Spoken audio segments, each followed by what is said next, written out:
Welcome back to your channel D student. देखिए ज़बरदस्त practice चल रही है। ऑलरेडी 4 प्रैक्टिस आपको करा दिया गया है।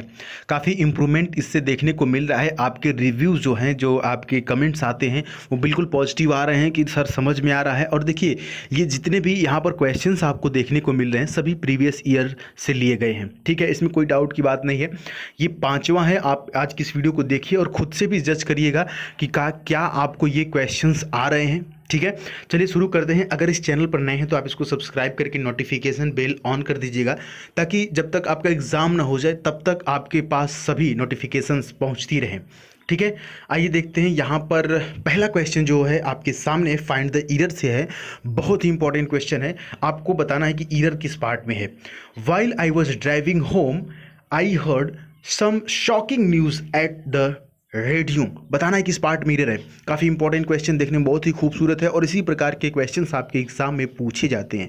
डियर स्टूडेंट, सबसे बड़ी जो समस्या है यहाँ पर वो ये है प्रीपोजिशन से रिलेटेड। प्रीपोजिशन से ईरर आपके एग्जाम में पूछते हैं और यहाँ पर ऑप्शन नंबर सी सही है। और यही पर आप देखेंगे तो प्रीपोजिशन से रिलेटेड एक प्रॉब्लम है जो कि एट है। एट नहीं बल्कि यहाँ पर क्या होना चाहिए था डियर स्टूडेंट, ध्यान देंगे, यहाँ पर क्या होना चाहिए था, ऑन होना चाहिए था। क्या होना चाहिए था, ऑन। ठीक है, क्या होगा, shocking news on the radio. Eight the radio नहीं होता है, ऑन द रेडियो। क्लियर, कोई दिक्कत कोई प्रॉब्लम नहीं होना चाहिए। प्रीपोजिशन का सिस्टम है, आपको यहाँ पर याद रखना होगा। ठीक है, ऑन द रेडियो।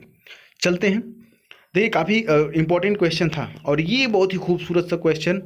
जिस भी कैंडिडेट का ये क्वेश्चन सही होगा वो अभी अभी कमेंट बॉक्स में जय हिंद लिखेगा, ताकि हम समझ जाएंगे कि आपका दूसरा वाला क्वेश्चन सही था। क्वेश्चन ये है कि the old man is too weak to walk. बताइए किस पार्ट में ईरर है। ऑप्शन ए, बी, सी या डी, या फिर नो ईरर है तो डी में क्लिक करेंगे। जी हाँ डी स्टूडेंट, ये क्वेश्चन जो है वो बिल्कुल सही है, यानी कि no error in this question. Simple सी बात है कि बूढ़ा जो आदमी है, द ओल्ड मैन जो बूढ़ा आदमी है, चलने के लिए बहुत ही क्या है, कमज़ोर है। टू वीक का मतलब बहुत ही कमज़ोर। ध्यान देंगे टू का जो प्रयोग होता है वो नेगेटिव सेंस में होता है। मतलब टू वीक मतलब बहुत ही कमज़ोर है, चल नहीं सकता। जैसे बोलते हैं ना कि चाय बहुत ही गर्म है, इट्स टू हॉट। मतलब टू हॉट का मतलब बहुत ही गर्म है, पिया नहीं जा सकता। जैसे धूप बहुत ही तेज़ है, धूप बहुत ही गर्म है, तो बोलेंगे टू टू, है ना। तो टू लगा करके जब भी कोई चीज़ बोलते हैं तो इसका मतलब इतना गर्म है, ठीक है, कि आप बाहर नहीं निकल सकते। ठीक है, ठंड बहुत ही ज़्यादा पड़ रही, इट्स टू विंटर, बहुत ही ज़्यादा ठंड है। ठीक है, हड्डी कपा देने वाली ठंड है, ऐसे बोलते हैं। क्लियर है, समझ में आया। तो यहाँ पर इस क्वेश्चन में कोई भी गलती नहीं है। आइए आगे बढ़ते हैं। आगे आप थोड़ा सा इसको पढ़ेंगे समझ में आएगा। चूज द बेस्ट एक्सप्रेसेस से रिलेटेड। एक्सप्रेसेस बेस्ट का मतलब होता है सिनोनिम से रिलेटेड क्वेश्चन। यहाँ पर जो पहला आपके सामने वर्ड दिख रहा है डियर स्टूडेंट, बहुत ही खूबसूरत सा वर्ड है, आपको इसका सिनोनिम बताना है। रवेज लिखा हुआ है ना, रवेज का मतलब क्या होता है, इसका मतलब होता है नाश करना या विध्वंस करना, जिसको डिस्ट्रॉय बोलते हैं या RUIN रुइन बोलते हैं या वेस्ट भी बोल सकते हैं। ठीक है, और सिनोनिम क्या हो जाएगा, डिस्ट्रॉय। ठीक है, क्लियर है। बाकी देख लेते हैं। ब्रेक मतलब तोड़ना होता है। डिमोलिश का मतलब तोड़ना, इसका मतलब भी होता है डिमोलिश, ध्वस्त करना। अब अबोलिश का मतलब होता है समाप्त करना।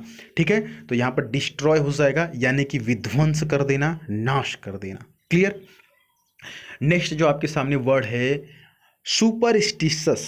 सुपरस्टिशस इसका मतलब होता है अंधविश्वास, वहम जिसको कहते हैं, अंधविश्वास। तो ऑप्शन नंबर सी हो जाएगा इरेशनल। क्या हो जाएगा, इरेशनल का मतलब होता है तर्कहीन या अंधविश्वासी, जिसको कहते हैं इरेशनल। क्लियर है। बाकी के ऑप्शन देख लीजिएगा। पीयूष पायस लिखा हुआ, पायस का मतलब होता है धर्मनिष्ठ।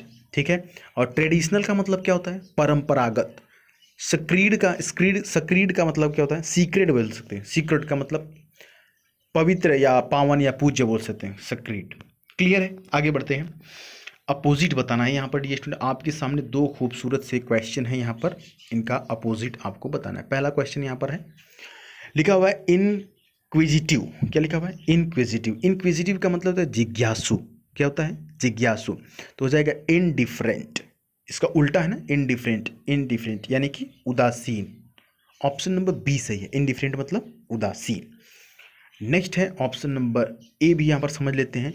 इनसिंसियर। इनसिंसियर का मतलब होता है निष्ठाहीन या झूठा।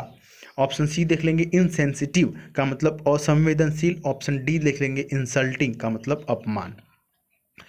नेक्स्ट जो आपके सामने वर्ड है कैंडिड का, वो बहुत इंपॉर्टेंट है, ये कई बार आपके एग्जाम में आया हुआ है। कैंडिड का मतलब होता है, क्या होता है कैंडिड का मतलब बताइए। कैंडिड का मतलब होता है ना स्पष्टवादी, जिसको खरा बोल सकते हैं या जिसको फ्रैंक बोल सकते हैं, ठीक है। तो फ्रैंक तो इसका सिनोनिम हो जाएगा, लेकिन पूछ रहा है एंटोनिम, तो क्या हो जाएगा एंटोनिम, क्या हो जाएगा इसका, ऑप्शन नंबर सी सही होगा। यहाँ पर क्या होगा, सी।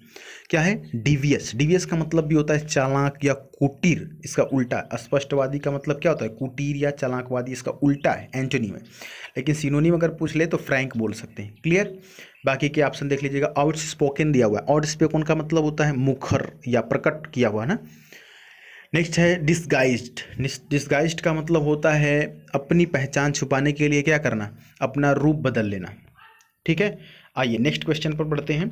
अगला देखिए, फाइंड द करेक्टली स्पेल्ड। यहाँ पर जो चार ऑप्शन दिए गए हैं ना, चारों में से एक जो ऑप्शन है वो सही है, बाकी के तीन गलत हैं। तो जो सही है उसको आपको बताना है। बताइए कौन सा सही है, थोड़ा सा वक्त ले लीजिए। ऑप्शन नंबर सी सही है, ठीक है। मिसडेमिनर, मिसडेमिनर का मतलब होता है दुष्कर्म, जिसको क्राइम बोल सकते हैं या गिल्ट बोल सकते हैं। MISDEMEANOUR, मिसडेमिनर। क्लियर है, यही सही है, बाकी सब गलत हैं। आगे बढ़ते हैं। आगे देखिए, यहाँ पर जो है कि वन वर्ड सब्स्टिट्यूशन से एक प्यारा सा क्वेश्चन आपके लिए रखा हुआ है। क्वेश्चन है, कई बार रिपीटेड क्वेश्चन है। वन हु कलेक्ट्स क्वाइन, ऐसा व्यक्ति जो क्वाइन कलेक्ट करता है, क्वाइन को इकट्ठा करता है, उसको बोलते हैं न्यूमिस, क्या बोलते हैं, न्यूमिस्टमिज्ड, न्यूमिस्टमिज्ड। ऑप्शन नंबर बी सही होगा, ठीक है। क्लियर है, बहुत इंपॉर्टेंट है। बाकी के ऑप्शन समझेंगे। यहाँ पर आर्कोलॉजिस्ट लिखा हुआ है ना, आर्कियोलॉजिस्ट, आर्कियोलॉजिस्ट का मतलब होता है पुरातत्ववेत्ता। क्या लिखा हुआ है, फिलास्टिस्ट, फिलास्टिस्ट, ठीक है। इसका मतलब होता है डाक का टिकट जो संग्रहालय करता है, डाक का टिकट जो इकट्ठा करता है, ठीक है। कॉनिसर लिखा हुआ है, कॉन्सर का मतलब होता है विशेषज्ञ। क्लियर है, आगे बढ़ लेते हैं। आगे जो खूबसूरत क्वेश्चन है फाइंड द ईरर से आपके लिए यहाँ पर बताना है आपको किस पार्ट में ईरर है। पहला क्वेश्चन है यहाँ पर, we had a lot of difficulty to find the house, no error. बताइए फटाफट क्या यहाँ पर गलती हो सकती है। ऑप्शन नंबर ए यहाँ पर सही है डियर स्टूडेंट। यहाँ पर जो ईरर है ना, अ लॉट ऑफ डिफ़िकल्टी लिखा हुआ है ना, तो अ लॉट ऑफ डिफ़िकल्टी नहीं बल्कि क्या होना चाहिए था, अ लॉट ऑफ डिफ़िकल्टीज़ होना चाहिए, क्योंकि अ लॉट ऑफ बहुत ज़्यादा है ना, डिफ़िकल्टी नहीं है, डिफ़िकल्टीज़ यहाँ पर प्लूरल होगा, अ लॉट ऑफ डिफ़िकल्टीज़, ठीक है, ऑप्शन ए। नेक्स्ट क्वेश्चन देख लेते हैं। Patience as well as perseverance are necessary for success. बताइए, यहाँ पर सिंपल सा क्वेश्चन है, यहाँ पर ऑप्शन नंबर बी में गलती है। क्यों सर, क्योंकि देखिए जब दो सब्जेक्ट को एज वेल एज से जोड़ा जाता है ना, तो जो हेल्पिंग वर्ब आती है वो पहले सब्जेक्ट के अनुसार आती है, यानी पेशेंस के अकॉर्डिंग लगेगा यहाँ पर, तो आर नहीं लगेगा, इज होगा। क्या हो जाएगा, is. Patience as well as perseverance is necessary for success. Clear है। तो डियर स्टूडेंट, ये जो 10 क्वेश्चन हमने अभी आपको बताया, आप कमेंट करके बताएंगे कि इन 10 क्वेश्चंस में से आपके कितने क्वेश्चन सही थे। साथ ही साथ अभी तक आपने हमारे सेकंड चैनल को नहीं सब्सक्राइब किया है तो आप सब्सक्राइब कर लीजिएगा, जिसका नाम है सुधीर पांडे व्लॉग। अभी यूट्यूब पे सर्च करके जुड़ जाइए। बाकी अपनी राय कमेंट बॉक्स में लिख दीजिएगा। मिलेंगे फिर अगली वीडियो में, तब तक के लिए जय हिंद, वंदे मातरम।